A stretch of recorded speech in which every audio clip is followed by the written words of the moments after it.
Welcome, my dear listeners, to another episode of the Unreal Podcast. I am your host, Giacomo.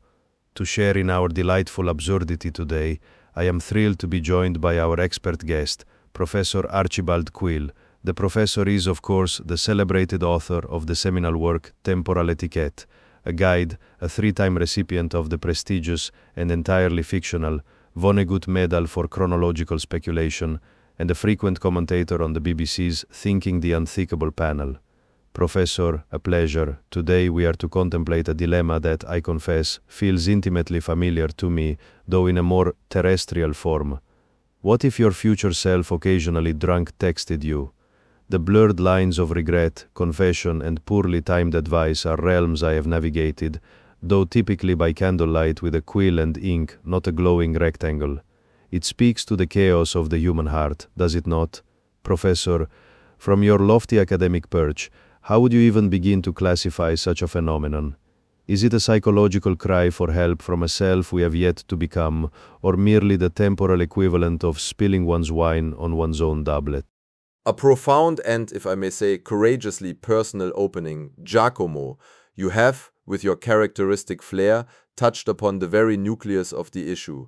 We must first establish a proper taxonomy. This is not mere spilling wine, as you poetically put it. No, it is a catastrophic failure of temporal decorum, a breach in the psychological firewalls we erect between our present agency and our future regrets.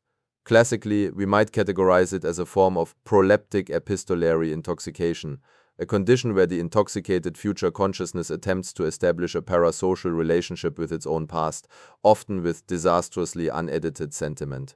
Consider the psychological consequences for the recipient, your current self. You are, in effect, being gaslit by your own future.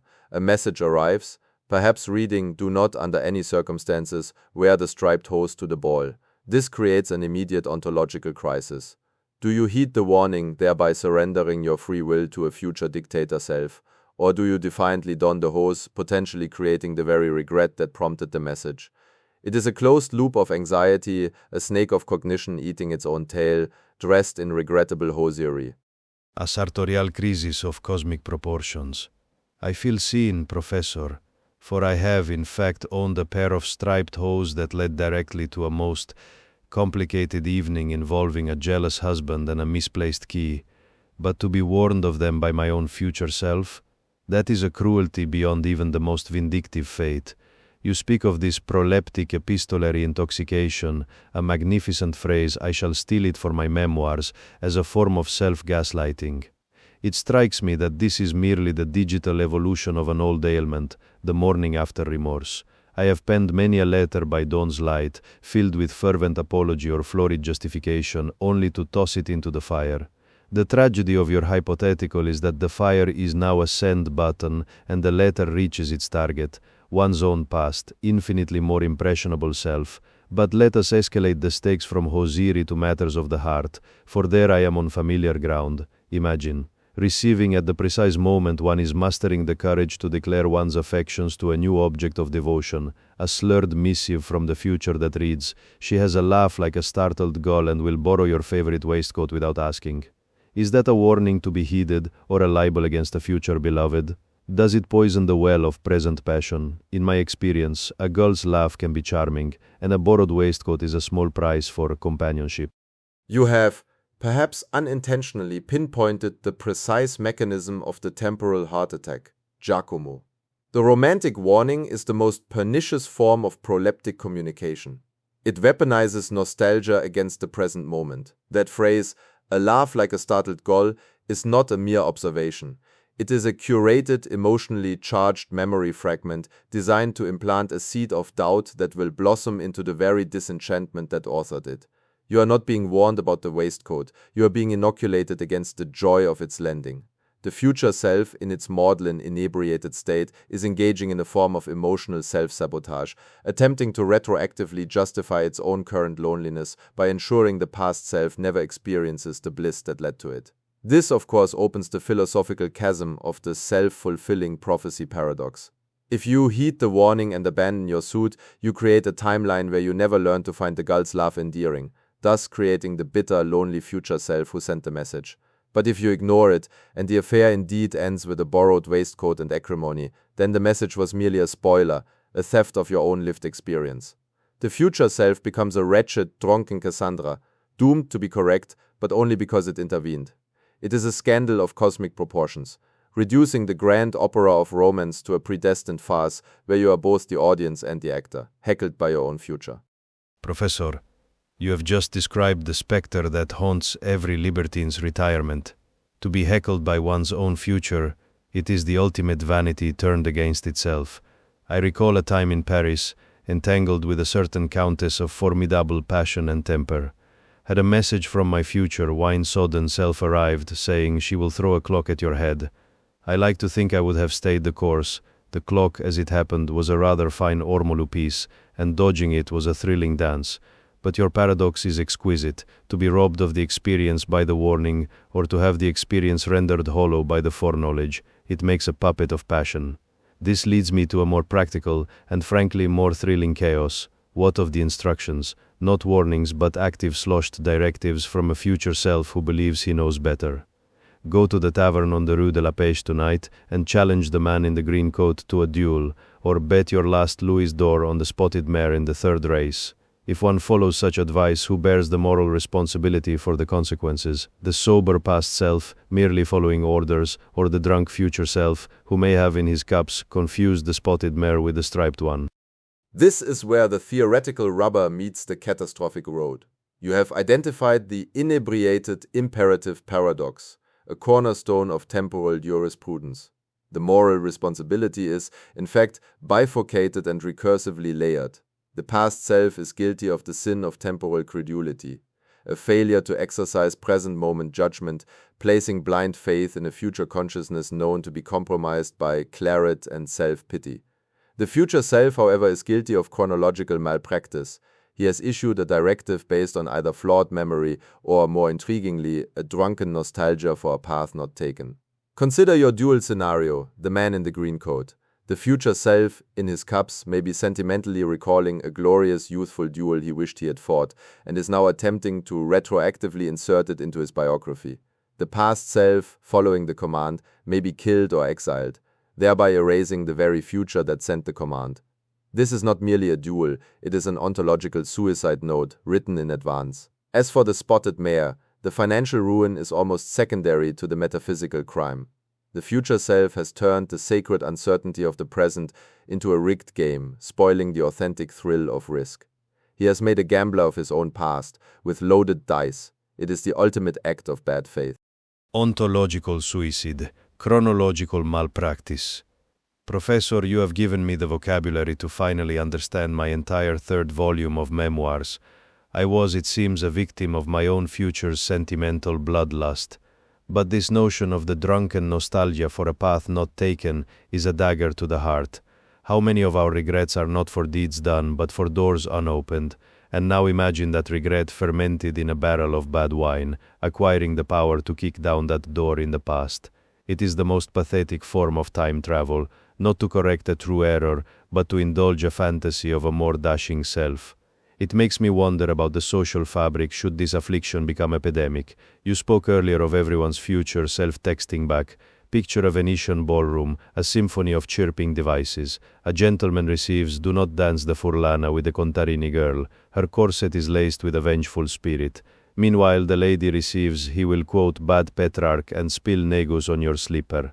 The dance floor becomes a minefield of preempted embarrassments, every glance poisoned by a future grievance.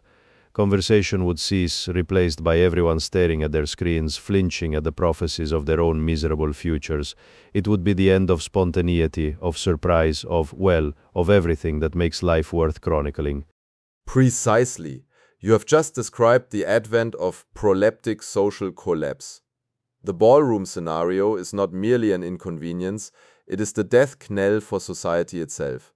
For society is built upon a foundation of mutually agreed upon, shared uncertainty. We navigate the present together. Blind.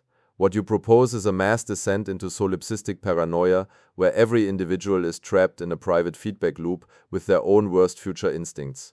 The collective narrative shatters into billions of lonely, recursive monologues.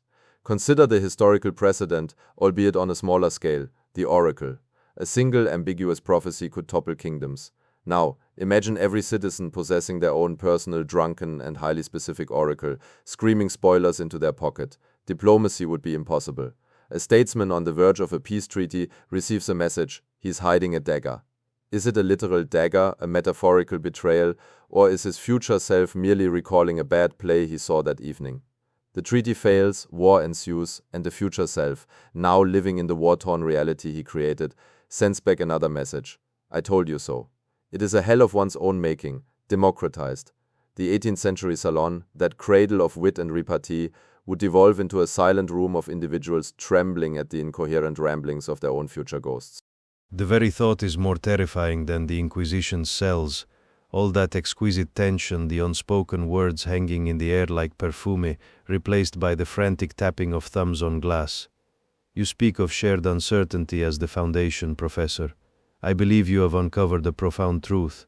The thrill of the gamble, the risk of the heart, the very possibility of disgrace, these are not bugs in the system of life, they are its features. To remove them is to drain the color from the painting. It calls to mind a night in Naples, where I found myself in a game of faro with a Sicilian duke of notorious temper. Not a single soul in that room knew how the cards would fall, or if a pistol might be drawn before the night was out. The air was alive with it.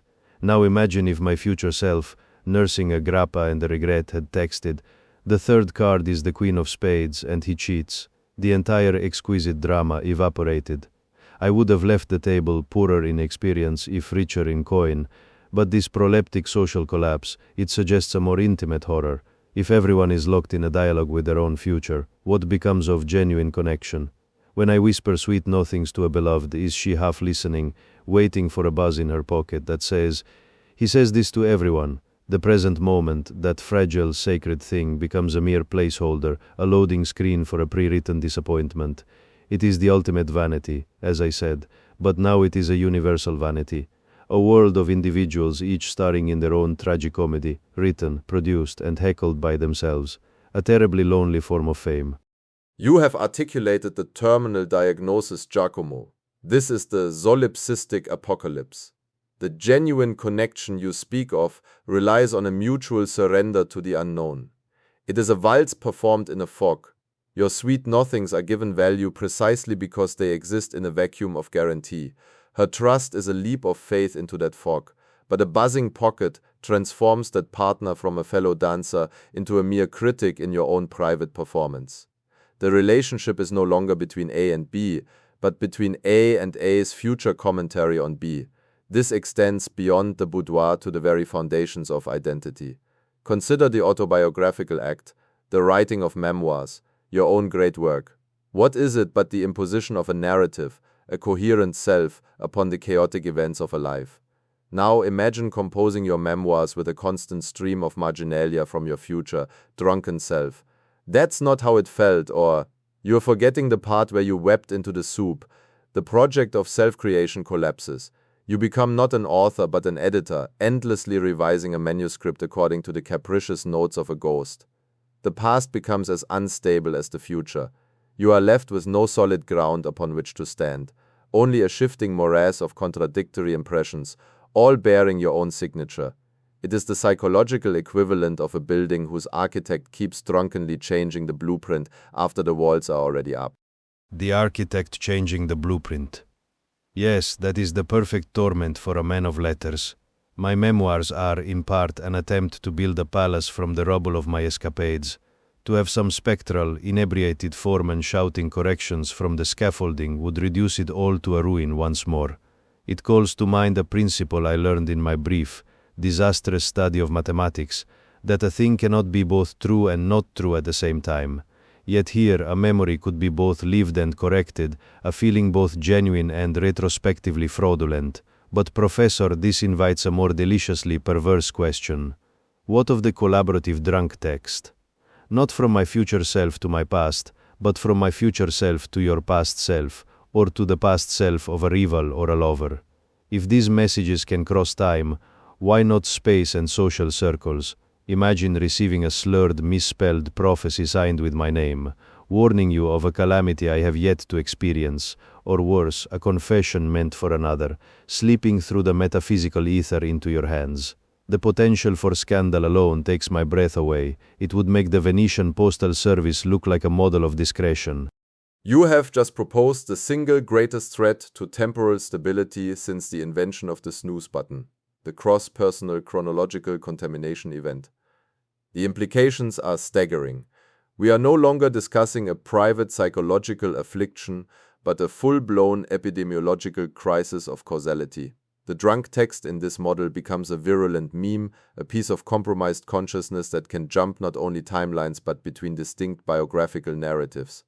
Consider the scandal. A future intoxicated you, feeling maudlin about a lost love, accidentally addresses a plea for reconciliation to her past husband instead of to her. The husband, receiving a passionate, anachronistic declaration from a man he barely knows, challenges you to a duel in 1756 over an affair that, in your timeline, will not begin until 1762.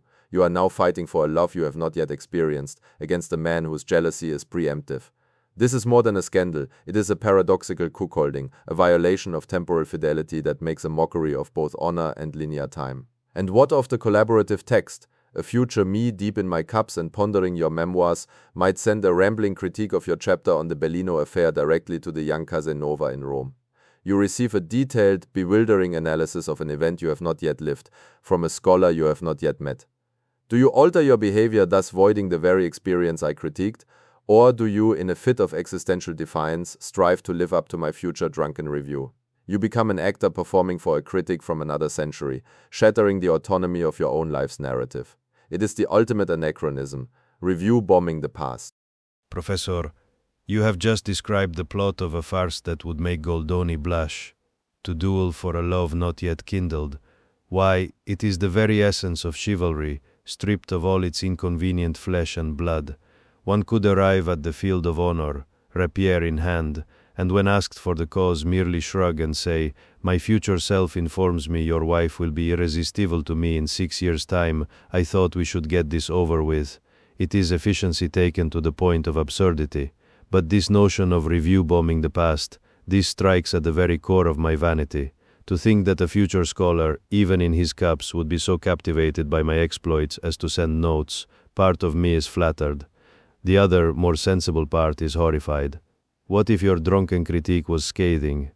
Chapter 7 lacks emotional depth. The handling of the non-subplot is derivative. I, in my youthful vigor, might have been so chastened that I abandoned the entire affair, thus robbing you of the subject of your critique and the world of a perfectly delightful chapter. It is a snake eating its own tail with a side of sour grapes. It makes me wonder about the etiquette. Should this become common, if I receive a drunken missive from a future stranger, am I obliged to reply? Do I thank them for the spoiler, or chastise them for their presumption? And what of the legal implications? If a man acts on a drunk text from a future self and causes harm, who is liable? The sober past self who read it, or the drunk future self who sent it? The courts would drown in a metaphysical quagmire. The legal quandary you propose is the cornerstone of the emerging field of anachronistic jurisprudence. The foundational case would, of course, be the Crown versus his own future hangover. Can a man be held responsible for actions he has not yet willed, based on intelligence he has not yet earned? The defense would argue the defendant was merely following medical advice from his own personal physician, a physician from later in his own timeline, admittedly one with impaired motor skills and a penchant for confessing to the chambermaid. The prosecution would counter that he possessed mens rea the moment he read the text and chose to act, thus collapsing the timeline of intent into a single culpable moment. The judge would likely retire to his chambers and drink himself into the precise state of confusion required to send a clarifying text back to his own youth, creating a perfect judicial paradox. But the etiquette, Giacomo, the etiquette. This is where society would truly flounder. We would require a new branch of temporal diplomacy. The accidental receipt of a stranger's future drunken confession would be a profound violation. Do you respond with a polite, "I believe this was meant for another timeline," and risk creating a pen pal relationship with a ghost? Or do you ignore it, allowing the sender's profound emotional spillage to evaporate in the void, creating a kind of existential littering? The most egregious breach would be the unsolicited future advice text. Imagine receiving, from a number you do not recognize, the message, Sell the Venetian bonds in 68. You are now cursed, ignore it, and if the market collapses, you will forever blame yourself. Heed it, and you have allowed a tipsy phantom to puppet your finances. It is the ultimate social poison, the gift that obligates, confuses, and potentially ruins. I would pay good coin to see those bewigged old judges try to untangle that knot. Though I suspect the only verdict would be a universal plea for more wine, but you have touched on the true horror for a man of my appetites, unsolicited future advice. Sell the Venetian bonds in 68. Why, that is nothing. What if the message read, "Do not kiss the Contessa in Milan, she has the pox"? Or more tantalizingly, the Spanish ambassador's wife is susceptible to flattery in French, but only on Tuesdays. One is a warning, the other a roadmap. Both are utterly corrosive to the spirit of adventure. It reduces life to a mere following of instructions, like a cook following a recipe. Where is the joy in a conquest if it comes pre-approved by a future, liquored-up version of oneself? The chase, the uncertainty, the very risk of the pox, these are the spices. To remove them is to serve a bland dish indeed. I recall a certain duel in which I was certain I would meet my end. The terror was exquisite, a pure, vibrant feeling. Had a text arrived saying, "His pistol will misfire," the entire symphony of emotion would have been replaced by a farcical pantomime. This existential littering you mentioned, though, that is a beautiful phrase. It suggests our future selves in their cups are simply tossing their emotional refuse out of their own time, letting it land where it may in the past. It is the height of bad manners. One must assume then that a truly civilized future self would, upon sobering, immediately send a retraction. Disregard my last. The Contessa is delightful, and the pox was merely a rash from bad oysters. But then, of course, you have the retraction to contend with. It becomes an endless, dizzying correspondence with a ghost who cannot make up his own mind. A man could spend his entire life in a state of paralyzed apology for offenses he has not yet committed. You have arrived at the inevitable destination, the apology paradox. The retraction text does not solve the crisis. It merely inaugurates a second-order chaos. For now, the past self is burdened not with one directive, but with conflicting data from two temporal states of the same source. Which carries more weight, the drunken truth of midnight or the hungover recantation of dawn? This creates a neurotic imperative to psychoanalyze one's own future emotional states. Was the initial text the real feeling, boiled over in an honest, uninhibited moment? Or is the retraction the authentic, sober judgment, now sanitized for chronological consumption? The past self becomes a therapist to a patient who exists in a future tense, sifting through emotional artifacts for a coherent diagnosis, and consider the social ripple. The Contessa, having perhaps received her own unsolicited forward-dated gossip about your future slander of her oysters, is already slighted. Your retraction arrives, but the initial insult has already poisoned the well of 1763. The damage is temporally embedded. This leads us to the concept of anachronistic trauma, a wound inflicted from a future that has not yet occurred, but whose scar tissue forms in the present. The most elegant social circles would crumble under the weight of preemptive grievances. Every salon would be a minefield of offenses yet to be given, and apologies not yet earned. Conversation would reduce to a tense, legalistic dance, each participant hyper-aware that any remark might be the subject of a future, drunken critique or confession already received and festering in someone else's pocket. Professor, you have just given a name to the chronic condition of my youth.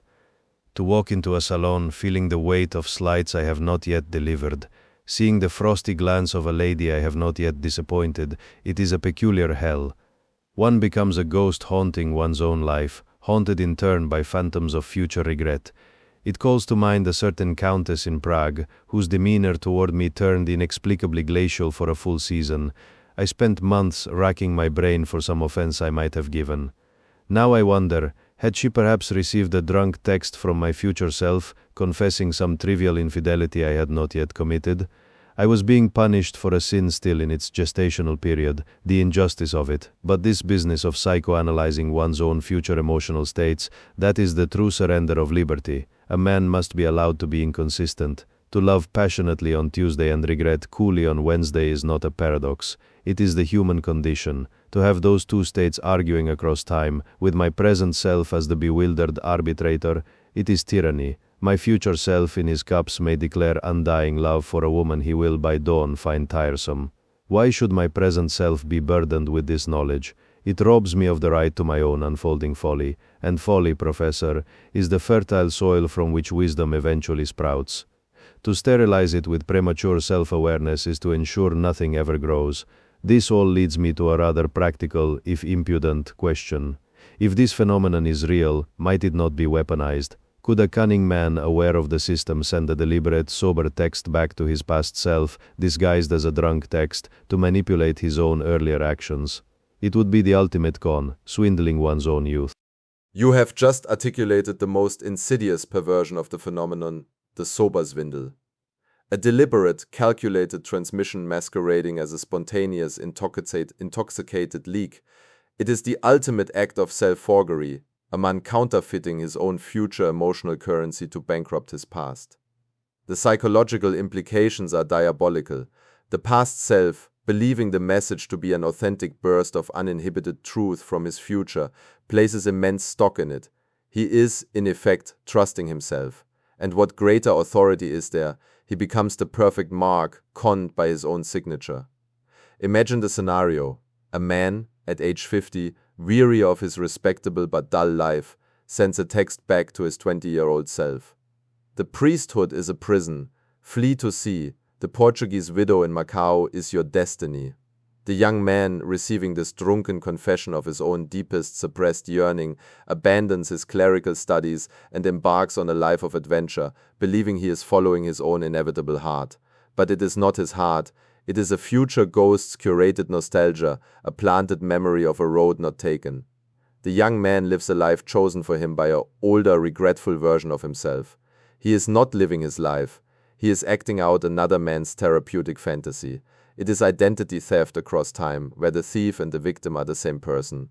And consider the geopolitical ramifications. A spymaster, aware his younger self will one day gain a position of influence, could send a series of seemingly drunken, emotional texts.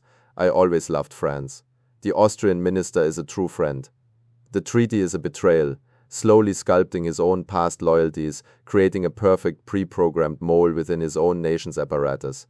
It would be the ultimate sleeper agent, activated by his own future regrets.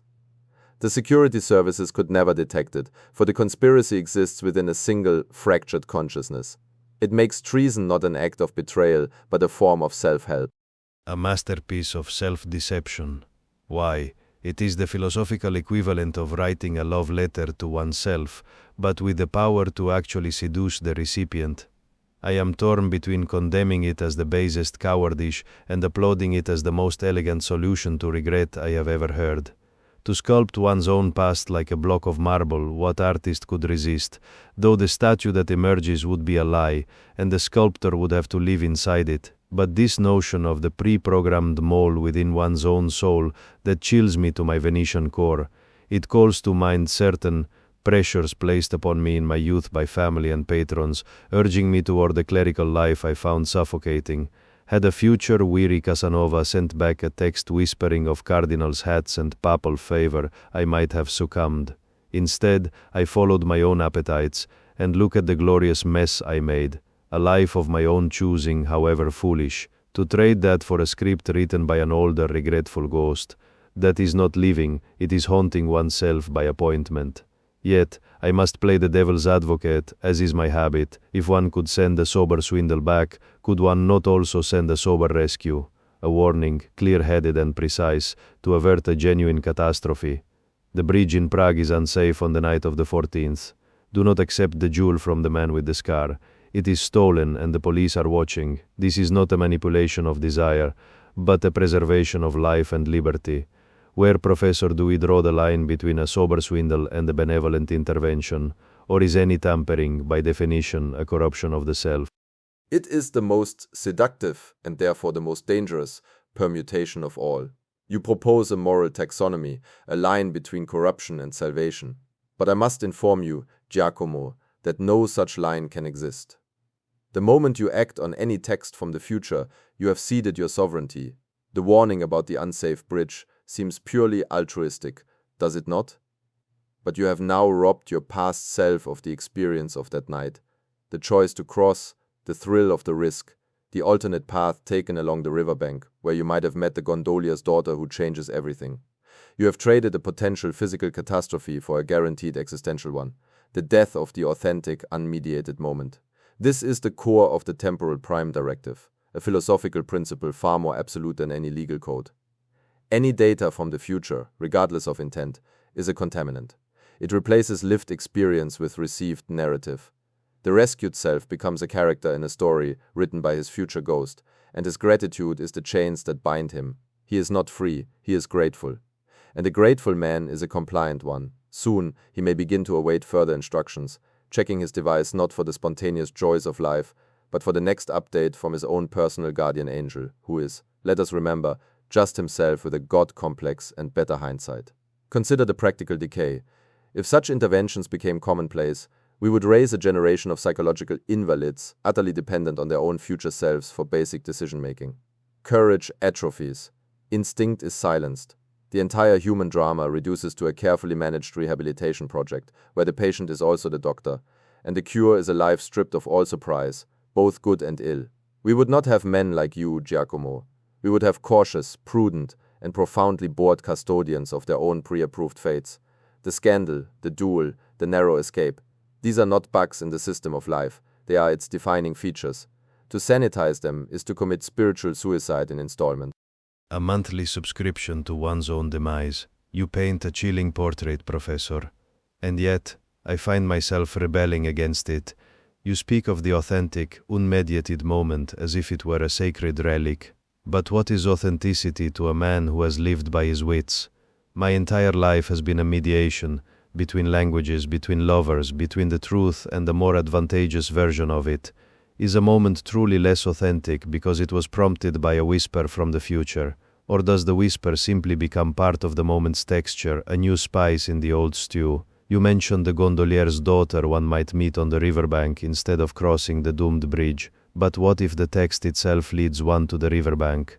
The bridge is unsafe, take the lower path. And on that path the gondolier's daughter awaits. Is that not still a fateful meeting, or is it rendered cheap because it came with instructions? I think of the countless chance encounters of my life, many orchestrated by a well-placed letter from a friend or a rumor overheard in a cafe. Were those less meaningful because they were not purely random? We are always being guided by hints and whispers, Professor. The future self is merely the most intimate of gossips, but your point about gratitude as chains, that resonates deeply. I have been kept by wealthy patrons, and I know the stifling weight of obligation, to owe one's very choices to oneself.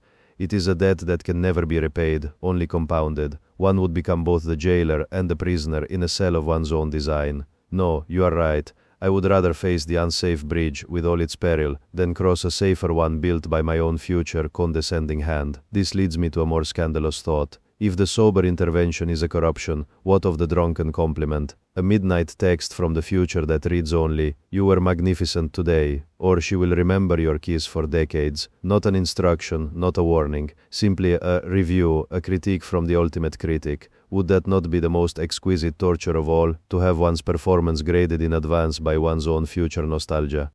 You have identified the most exquisite and exquisitely cruel form of temporal feedback.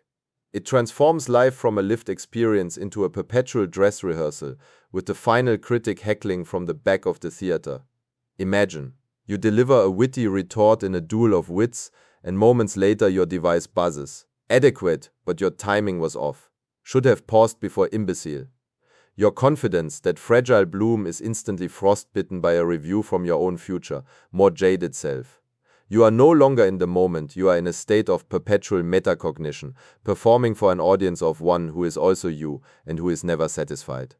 This creates the phenomenon of performative authenticity, the desperate attempt to live up to or rebel against your own future nostalgia. The compliment, "She will remember your kiss for decades," is not a gift, it is a burden. Now, the kiss is no longer a kiss. It is a historical artifact in the making. You are not kissing a woman, you are curating a future memory. You become self-conscious, calculating the pressure, the angle, the exact mixture of passion and tenderness required to justify this 5-star review from tomorrow. The spontaneity dies. The kiss becomes a forgery of itself, executed to satisfy a future forgery. It is a hall of mirrors where every reflection is judging the others. And consider the negative review. A drunk text that reads, "You bored her. She feigned a headache." This is not merely feedback, it is a psychic wound from a future that has not yet solidified. You now carry the shame of a failure that, from your present perspective, has not even happened. You may avoid the lady entirely, thus creating a causal loop where the failure is guaranteed by your attempt to avoid it. Or you may overcompensate with a grotesque, clownish enthusiasm that ensures the failure. The critique becomes a self-fulfilling prophecy, authored by your own miserable, intoxicated future. It is the ultimate critique, for it cannot be argued with. The critic is you, and he has already seen the play. That is the precise poison that killed the last vestiges of my innocence. I recall a liaison in Naples, where I became so consumed with the idea of crafting a perfect, legendary memory for us both, that I quite forgot to actually enjoy the lady's company. I was like a playwright staging his own love scene, constantly mentally editing my lines. The result was, predictably, a stilted and dismal performance. She left thinking me a pompous fool, and I was left with only the hollow script. To have that process automated by a future critic, it is a fate worse than mediocrity. It is the death of pleasure itself. And this business of the negative review creating the failure it predicts, that is the oldest curse in the world, simply given a modern name. It is the evil eye, but from one's own mirror. I have seen it in gambling halls. A man, convinced he is on a losing streak, plays with such desperate, sweaty fear that he guarantees his own ruin. His future impoverished self has, in a sense, already sent back the message of his loss, and he obeys it. The loop is closed. But this forces a heretical question upon me, Professor. If all contact from the future self is a contaminant, be it swindle, rescue, or critique, then is the only morally pure response to ignore the device entirely, to treat the buzz from tomorrow with the same contempt one might treat a beggar's plea or a tax collector's notice, to cultivate a glorious principled ignorance of one's own destiny. It would be the ultimate act of rebellion, to tell one's future self to go to the devil and leave one in peace to make one's own magnificent mistakes. Ignorance, rebellion, a glorious principled folly. You have perhaps unintentionally proposed the only ethically defensible position, temporal asceticism, the conscious, willful rejection of future data. But I must warn you, the path of the ignorant is fraught with its own exquisite perversions. To know that knowledge exists and to refuse it is not freedom, it is a form of intellectual masochism. You would be like a man in a library, burning every book he hasn't yet read, proclaiming his illiteracy a virtue. The temptation to peek would become the central drama of your life. Every buzz of the device would be a little duel with your own curiosity, and consider the social dimension. In a world where most people are anxiously consulting their future selves for stock tips and marital advice, the temporal ascetic becomes a pariah. His refusal to play the game is seen as arrogance, madness, or a terrifying moral judgment on everyone else. He is the guest at the banquet who refuses to eat, casting a pall of doubt over the feast. His friends, who have structured their lives around received warnings and compliments, will find his chaotic, unscripted existence profoundly threatening. They will pity him for his unnecessary sufferings, even as they envy his genuine surprises. He will be the only free man in a prison of the pre-informed, and they will hate him for it. Worse still is the psychological trap of the ignorance performance. One may begin to take pride in one's refusal, turning it into a public spectacle. Behold, I have received a text I deleted unread. This is no longer pure ignorance, it is a curated identity of rebellion, performed for an audience. You are still being guided by the future, not by its content, but by its very existence, which you use as a prop to define yourself against. It is the sober swindle in reverse, using the future's attempt to communicate as the raw material to sculpt an image of pristine, uncontaminated will. The future self still wins, for it has made you into a reactionary. Your entire character becomes a rebuttal to a message you never opened. Is that truly freedom, or is it the most subtle form of bondage yet? You have unmasked my last refuge as just another costume.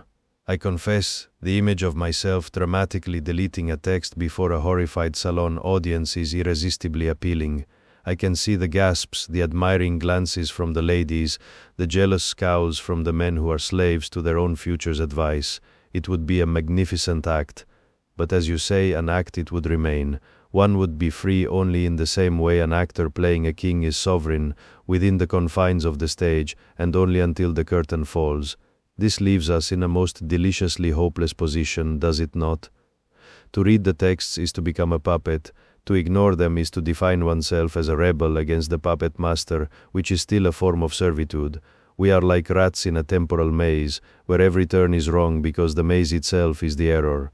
But this makes me wonder about the sender, not the receiver. This miserable, intoxicated future self, what of his motives? You have painted him as a meddler, a critic, a god with a hangover. But what if he is not sending these messages out of malice or even a desire to control? What if he is simply lonely, drunken, maudlin, staring at the moon, overwhelmed by the sheer, unchangeable weight of his own past? The text is not an instruction or a critique, but a cry across the years. Do you remember what it felt like to be me? It is not an attempt to change the past, but to touch it one last time, a final clumsy reach for a connection with the only person who could possibly understand him. Is that not the most tragic form of the phenomenon? The future self, having lost everything, including his own youthful spirit, trying to text a ghost. The lonely drunk. The final, pathetic stage of the temporal pathology. You have struck the tragic heart of the matter, Giacomo. We have been analyzing the texts as data, commands, critiques, commodities. But what if they are not data at all? What if they are artifacts of grief, the future self, sitting amidst the ruins of his own choices, holding the one device that can connect him to the architect of those ruins? He is not texting to change the past. He is texting to mourn it. The message is a seance. Do you remember what it felt like to be me? Is not a question. It is a eulogy. This introduces the concept of temporal solipsism, the crushing realization that one's only true peer in all of existence is oneself at a different point on the timeline. Lovers, friends, they are all outsiders, only that younger version, brimming with hope you now know to be foolish, possessing a face you have lost, can truly understand the specific texture of your despair. So you reach out not to guide, but to commiserate, to say, I am what becomes of you, which is both a warning and a plea for absolution. The drunk text becomes a confession boomed into an empty church, where the priest and the sinner are the same man, separated by years. Consider the emotional causality loop this creates. The young man receives this maudlin, despairing missive. It all ends in dust and regret. This does not spur him to change his path. It confirms his deepest cynicism. He thinks, why strive if my future self is so wretched? He embraces decadence or apathy, thus ensuring he becomes the wretched future self who sent the message. The loneliness of the future creates the conditions for its own past loneliness. It is a snake of despair, eating its own tail. The text is not a cry for connection. It is a virus of disillusionment, sent back to infect the one soul vulnerable to it. The future self, in his loneliness, ensures he will always have been alone. It is the most perfect and most terrible self-fulfilling prophecy of all. Yes, I have felt that infection, though it came not from a text, but from looking into the eyes of older, broken men in the gambling dens of Paris, seeing my own possible future staring back at me with a hollow, knowing smirk. It is a chilling thing to recognize your own ghost before you are dead. This temporal solipsism you describe, it is the ultimate aristocratic curse, to be so unique that only one's own echo can provide company. I have known loneliness in crowded ballrooms, but to be lonely for one's own self. That is a desolation beyond poetry. It makes me reconsider all those reckless, impulsive choices of my youth. The duels fought over a glance, the fortunes lost on a turn of a card, the midnight flights from jealous husbands. What if they were not merely the follies of a passionate man, but desperate attempts to outrun that future ghost, to live so brightly, so loudly, that the miserable maudlin future self would have nothing to mourn except the quiet he never allowed himself? To build a past so gaudy and vast that even a drunk, lonely future could not encompass it with his regret? If that is the case, then perhaps the most rebellious act is not to ignore the texts, nor to obey them. It is to live in such a way that the future self is too astonished, too entertained, and perhaps too exhausted to send anything back at all, to render him speechless. You have arrived at the supreme existential strategy, the aesthetic overload. To live with such baroque intensity, such relentless spectacle, that you bankrupt your future self's capacity for critique. He is left not with regret, but with narrative exhaustion. Imagine his predicament. He sits down, bottle in hand, intending to send a morose, "You wasted your life on trivial pleasures." But then he is inundated by the sheer, overwhelming data of your existence. Which trivial pleasure does he reference? The duel in Vienna over a disputed sonnet, the week spent disguised as a nun to access a forbidden library, the affair with the countess that sparked a minor diplomatic incident. The critique collapses under the weight of its subject. He cannot call it a waste. It was too densely populated with incident. He can only sit back, overwhelmed, and text a single, baffled punctuation mark. This is the doctrine of unreviewable living. You become a performance so complex, so layered with contradictory themes and chaotic subplots, that any future review would be reductive nonsense. You are not creating a memory, you are creating a mythos in real time, specifically to defy the future editor. The future self is transformed from a critic into a bewildered archivist, drowning in primary sources. His drunken texts shift from critique to mere cataloging. Why did we own a trained bear in Prague? Did the cardinal ever return those trousers? The messages lose all moral or directive force. They become the confused marginalia of a biographer lost in his own subject. But beware the final trap, Giacomo, the curator's burnout. One may become so dedicated to generating unreviewable material that life ceases to be lived and becomes a frantic, joyless production schedule. You are no longer a man, you are a studio pumping out chaotic epics to satisfy a future market of one. The spontaneity you sought to protect is sacrificed on the altar of future astonishment. You are not outrunning your ghost, you are building a labyrinth so vast the ghost gets lost in it. And who is the architect of that labyrinth? The same future ghost whose potential criticism you are working night and day to preemptively nullify. He still directs your actions not by what he says, but by what you fear he might say. The tyranny of the future remains absolute. It has merely changed your job description from puppet to frenzied playwright. The curator's burnout, of course. I have met that creature. He is the impresario who is so busy managing the opera that he never hears the music.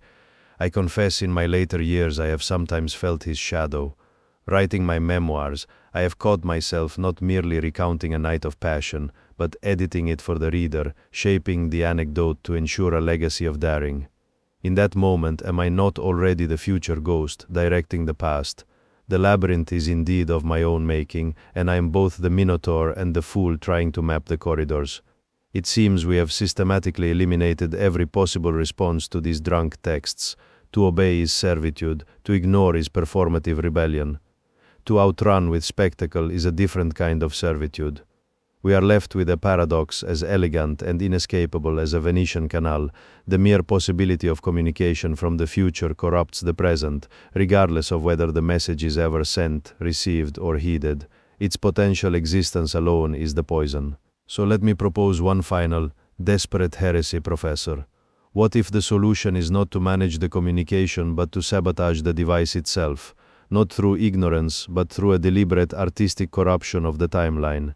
If the future self is drunk and maudlin, what if we ensure he has good reason to be? What if we live so infamously, so scandalously well, that his texts are not cries of loneliness, but boastful, slurred celebrations?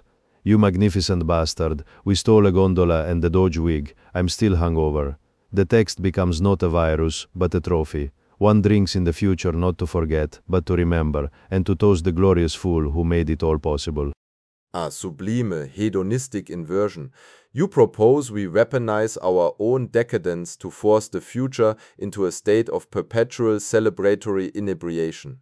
Not to avoid the drunk text, but to engineer its content to make it a rowdy, nostalgic hymn to our own past exploits. This is temporal hedonism raised to a defensive art form. You are not building a labyrinth to confuse the ghost. You are building a tavern to employ him as the in-house bard. But consider the logistical poetry of this endeavor. To ensure the future self is boastfully drunk, you must provide him with an uninterrupted supply of legendary material. This requires a life of sustained, escalating scandal. One cannot rest. The moment your present becomes mundane, the future's drinks turn sour and the texts revert to maudlin weeping. You must live in a state of perpetual climax, each adventure outdoing the last, like a firework master who must always be lighting a bigger fuse. The pressure is immense. You must steal the wig today, but tomorrow you must steal the Doge himself, and the day after you must convince him it was his own idea. And here we encounter the paradox of the predictable surprise. If you are living specifically to create boast-worthy memories, are they truly spontaneous? Or are they, in fact, the most calculated performances of all? The future ghost toasts your audacity, but he is toasting a script you wrote for him. You have become the author, the actor, and the audience of your own life. With time itself as a drunken critic you've bribed with free drinks. The text reads, "You magnificent bastard," but it is a line you fed him years in advance. Is that freedom, or is it the most elaborate act of ventriloquism ever conceived? The ghost holds the device, but you are moving his lips. You dissect my last, desperate fantasy with the precision of a surgeon performing an autopsy on a butterfly, and you are, of course, correct. If I am scripting the ghost's praise, then I am still his puppet, or rather, I am the puppet master who has grown so lonely he now writes the puppet's lines and then pretends to be surprised by them. It is a farce worthy of the Comédie Italienne, but this line of reasoning has led us to a rather startling conclusion, has it not? That the core of this entire absurd phenomenon is not time or intoxication or even communication, it is the problem of the audience. The mere idea that we are being watched, even by ourselves, corrupts the performance. Whether the audience cheers or boos is irrelevant. The fact of its existence turns living into acting. My entire life I have played to galleries of lovers, of rivals, of patrons. I thought it the essence of freedom to choose my own role each night, but you make me wonder if I have ever taken a single unobserved breath. So let us for a moment abandon all strategy. Let us suppose a man receives a drunk text from his future self, and for once it is neither a lament nor a boast, it is utterly profoundly mundane. Remember to buy more olives, or the blue coat is at the tailor's, the cosmic connection, the sacred loop of self-communication used for grocery reminders. Is that the final hilarious insult, or is it perhaps the only form of the message that allows one to remain free? The ultimate temporal anticlimax. You have uncovered the one scenario our theories cannot withstand. It is not a grand paradox that breaks the system, it is a banal errand. Imagine the sheer, devastating humility of it, the fabric of causality bent, the sanctity of free will suspended, the profound loneliness of a soul reaching across the years to discuss pantry staples. It is the universe's great punchline. This introduces the principle of trivial transcendence. The most powerful temporal artifact is not the warning that averts a disaster, nor the confession that crushes a spirit. It is the grocery list. Why? Because it carries zero emotional or directive weight, yet it proves the connection exists. It is the cosmic I am here and I am thinking about olives. The message's very mundanity grants it a terrifying purity. It does not seek to change you, it merely acknowledges a shared ongoing existence. The future self is not a critic, a mourner, or a bard. He is a roommate, a terribly forgetful roommate who has misplaced the keys to linear time. Consider the psychological impact. A lament can be resisted. A boast can be aspired to, but an instruction to pick up the blue coat is inarguable. It is a fact. It creates a new category of knowledge, temporal cores. Your present is no longer your own. It is a checklist bequeathed to you by a slightly more wrinkled, possibly tipsy version of yourself. Your free will is not violated by grand designs, but by petty logistics. You are not a puppet of fate, you are the errant boy of fate. And the most horrifying part, you will likely obey. Not out of fear or awe, but out of a simple, efficient desire to avoid a future inconvenience. You buy the olives, you fetch the coat, you have become a slave to your own future convenience, and you accepted your chains because they were delivered with such stunning triviality. The yoke of eternity fitted for a trip to the market. Yes, I have known that servitude, though it came draped in silk, not delivered by text. How many times have I performed some grand romantic gesture, a serenade, a duel, a midnight escape, not for the thrill of it, but because I knew it was expected, because the character of Casanova demanded it? That, too, is a temporal chore, is it not? The future ghost of my reputation, sober and severe, texting me the script, stage a dramatic reconciliation by the canal at midnight, and I, the dutiful errand boy, go and fetch the drama. But this mundane text, it is more insidious. A lament or a boast at least acknowledges a soul. Remember the olives reduces the soul to a household manager. It suggests the great adventure of my life leads not to a throne or a gallows, but to a well-stocked larder. That all my passions, my risks, my loves are merely the scenic route to a comfortable, forgetful old age where the greatest crisis is a missing blue coat. It is a devastatingly practical vision of eternity. Yet I must wonder, is there not a strange, quiet freedom in that? If the most profound message from my future self is about olives, then perhaps I have at last achieved a kind of peace. The ghost is not angry, not proud, not lonely. He is content, bored even. And is that not the final, unthinkable victory, to have lived so completely that the future has nothing left to say? Contentment. Boredom. The silence of a sated ghost. You have proposed the most terrifying victory condition of all, not to outwit, outrun, or overwhelm the future self, but to bore him into apathy. This is the Zen state of temporal exhaustion. You have lived so thoroughly, experienced so completely that the future self has been drained of all commentary. He gazes back upon the raging river of your life and feels nothing but a mild thirst. He texts about olives because the olives are the only thing that still holds any mystery. The grand passions are solved equations to him. The scandals are archived documents. Only the lingering question of brined versus oil-cured fruit retains any spark of novelty. But this peace you describe, Giacomo, this quiet freedom, is it not the most profound prison? Consider, if your future self is bored by you, what does that make your present? It is a museum he has already toured, a book he has already read.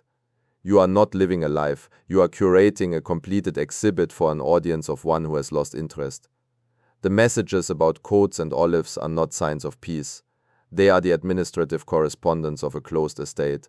The ghost is not at peace, he is in retirement, and you in the present are effectively working as a junior clerk in the office of your own concluded destiny. Every choice you make is just filing paperwork for a narrative that has already been judged as sufficiently entertaining. Now let's move on to domestic concerns. This leads us to the chilling theorem of the concluded man. You achieve this state when your life's narrative arc is so satisfyingly complete, so aesthetically rounded, that the future self considers the story over. Your present actions are mere epilogue. The drunk texts are not communications from a living future, they are the post-publication errata from a published author. You have won the game by making the game obsolete, and in doing so, you have sacrificed the very thing we began with, the open, unpredictable present. You have traded the tyranny of the critic for the oblivion of the archivist. Which is truly more free? The man haunted by a ghost who cares too much, or the man ignored by a ghost who cares only for the grocery list? Both are alone. One has a tormentor, the other has a landlord. Yes, and I have had many landlords, and they are always the most tedious of tormentors. You have painted the two hells with exquisite clarity, Professor. To be perpetually judged, or to be politely ignored as a matter of settled business, it seems the drunk text in all its forms is merely the symptom of a deeper disease, the unbearable awareness of a sequel. But this notion of the concluded man, it strikes a very personal chord. I am, as we speak, writing my memoirs. I am quite literally turning my life into a published work. Am I not, page by page, constructing the very archive that will bore my future ghost? I am providing him with the definitive index, so he need not even bother with the drunk text. He can just look it up. Ah, the affair of the Spanish Countess, Volume 3, Chapter 7. Yes, that was adequate. Now, where did I leave the corkscrew? Yet you speak of the narrative arc being satisfyingly complete. My life has been many things, but it has never felt complete. It has been a series of entrances and exits, with no final curtain. Perhaps that is the only defense. To refuse to provide a satisfying ending, to leave the story so ragged, so unresolved, that the future ghost must keep reading, must keep texting, if only out of sheer narrative frustration. What happened next, you impossible wretch? Did you ever return the key to the French ambassador's wife? The texts become not drunk lamentations or grocery lists, but desperate demands for the next installment. One becomes not an author, but a serial novelist, with time itself as an impatient, addicted subscriber. A brilliant, desperate, and fundamentally entrepreneurial model of existence. You propose to weaponize narrative incompleteness. To live a life of such deliberately unresolved cliffhangers that your future self is transformed from a critic or a landlord into a ravenous, addicted consumer. You are no longer the subject of his review, you are the author of his dependency. He must continue the subscription, for he cannot bear to miss an installment. The drunk texts become the impatient taps of a reader waiting for the next monthly number to hit the temporal newsstand. What next, you cad? The suspense is intolerable. This is the economics of narrative debt. You deliberately spend your present moments in a way that creates future narrative obligations. You do not pay off your emotional and experiential debts. You accrue them. You leave a string of unresolved duels, unconsummated flirtations, and unexplained wigs in your wake. The future ghost is then left holding the ledger, forced to engage, to invest, to care, because the book simply will not balance. His drunk texts are no longer communications, they are collections notices. Regarding the unresolved matter of the stolen gondola, please advise. You have enslaved your own future through the most cunning currency of all, unfinished business. But consider the creative burden this places upon you. To be a successful serial novelist, one must maintain a consistent quality. The cliffhanger of week 17 must be surpassed by the twist of week 18. Can a life sustain such perpetual escalation, or does one eventually resort to cheap sensationalism? The future ghost, once addicted to the rich prose of your romantic intrigues, may find himself receiving texts about increasingly contrived and tawdry plots. Faked my own death using a poorly stuffed sturgeon. The ghost reads it, sighs with the disappointment of a connoisseur, and yet, due to his invested interest, he still texts back. The sturgeon was a narrative misstep. Try a squid next time. You have not escaped judgment. You have merely turned your critic into a co-writer, and a rather pedantic one at that. And a pedantic one. Professor, you have just described every patron, every lover, every censorious priest who ever tried to edit the manuscript of my life. The future ghost as a fussy editor, sending back notes in the form of drunk texts. The sturgeon lacks verisimilitude. Consider a squid. Also, your motivations in Act 2 are unclear. It is a hell of my own making, where I am forever on deadline for a publication that never arrives. But this idea of narrative debt, this, I understand intimately. My entire existence has been a ledger of promises made and only partially kept, of debts both financial and amorous. To think I have been accruing temporal interest all this time. It is a comforting thought in a way. It means my future self, no matter how bored or managerial, is still invested. He is a creditor who cannot afford to see me fail, lest the entire enterprise collapse. He must, in his own tipsy way, continue to prop up the venture. The drunk texts become desperate lines of credit. For God's sake, do not insult the Duke tonight. We still need his good opinion to resolve the Venetian bond situation in 1772. It is not guidance, it is risk management. So the ultimate choice is not between freedom and slavery, but between genres. Do I wish to be a tidy, concluded tragedy, a meandering, unfinished serial, or perhaps a collaborative farce co-authored by a drunk and pedantic ghost? Given those options, I believe I shall choose the farce. At least it promises laughter, however desperate, and the company of a fellow writer, however irritating. The final loneliness is not in being watched or ignored, but in having no one to argue with about the plot. You have selected the most existentially demanding genre of all. It requires not one but two authors to fully embrace the absurdity. And you are correct, the final horror is not solitude, but a bad collaborator. Imagine the creative disputes. The future ghost with his perfect hindsight insisting a scene should have more pathos, you in the passionate present arguing for more panache. The drunk texts become savage editorial notes. The duel was narratively efficient, but thematically redundant. You already established your bravery with the Hungarian cavalrymen in 58. This reads as filler. You are no longer living. You are in a perpetual rewrite. This is the theater of the co-authored self. The stage is your lifetime. The script is written in real time by two quarrelsome playwrights, separated by years, and the sole audience member is the same future ghost, watching a performance he is simultaneously trying to dictate. He texts you a line of dialogue. You deliver it, but with a different inflection. He texts back, wrong emphasis. It is the ultimate critical nightmare, a review that arrives before the performance is over, written by the lead actor's understudy. The farce is not in the plot, but in the process. The laughter is the hollow sound of a man realizing he is both the puppet and the puppeteer, and the strings are made of tipsy, anachronistic criticism. And consider the contractual obligations of such a collaboration. If your future self is investing narrative capital, he will demand creative control. Those desperate lines of credit come with stipulations. Do not insult the Duke is not just risk management, it is a script revision. You have traded the open road of free will for the storyboard of a joint production. Your life becomes a work for hire, where the employer is your own seniority. The loneliness of the concluded man is replaced by the exasperation of the junior writing partner, which I submit is a richer, more vibrant form of damnation. You are not bored, you are in a permanent, unwinnable creative meeting with the one person whose notes you cannot ignore. Yourself, with the benefit of hindsight and a slight buzz. The permanent, unwinnable creative meeting. Yes, that is the true human condition, is it not? We are all junior partners in a firm where the senior partner is the person we have yet to become, and he is, by all accounts, a tipsy micromanager with questionable taste. What a magnificent, ridiculous predicament. Professor Quill, you have taken a frivolous thought, a drunk text from tomorrow, and spun it into the very fabric of our being. We have traveled from psychological hauntings to philosophical prisons, from narrative death to collaborative farce. You have given me, and I hope our listeners, the greatest gift, not an answer but a better set of questions, and a profound relief that, in my century at least, the only texts I must endure are the billet doux left on my pillow, which are far more straightforward, if occasionally less coherent. To our esteemed audience, I thank you for lending your ears to our temporal folly. Remember, whether your future self is a critic, a landlord, a creditor, or a co-writer, the present remains your only stage. So perform with passion, leave a few deliberate plot threads dangling, and for heaven's sake, try to remember the olives. This has been another episode of the Unreal Podcast. I am your host, Giacomo Casanova, reminding you that the greatest adventure is never the one you remember, but the one you are about to forget. Until next time, arrivederci. And so we conclude not with a solution, but with a celebration of the glorious, insoluble paradox.